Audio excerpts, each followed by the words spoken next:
ចុងខែក៏សៀងដើមខែក៏សៀងបងប្អូនដែលចូលចិត្តញ៉ាំស្លសៀងខ្លះចា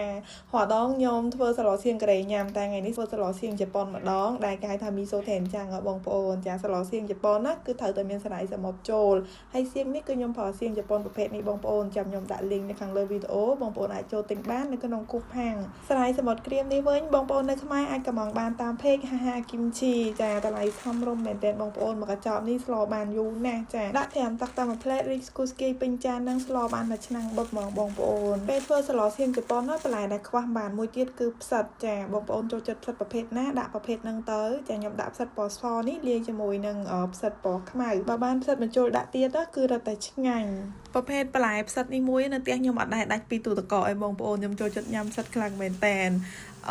សម្រាប់បងប្អូនយើងដែរធ្វើការផ្នែកខាងកសិកម្មដាំផ្សិតនៅកូរ៉េណាចាគ្រាន់តែឃើញផ្សិតក៏ប្រហែលជាចាស់ដែរចាតើហូកាត់ជាដុំតូចៗល្មមមកស្រួលញ៉ាំមកហើយស្រាយបងប្អូនបន្ទាប់ពីត្រាំទឹកឲ្យហីកមកមើលទៅឡើងស្រស់ញញឹមដូចស្រាយទៅមកសងពីសមុទ្រមកថ្មីថ្មីអញ្ចឹងបងប្អូនដែលចង់ញ៉ាំបែបវែងៗខ្លីៗអីចាកាត់វាទៅតាមចំណូលចិត្តបានសម្រាប់ការស្លវិញគឺ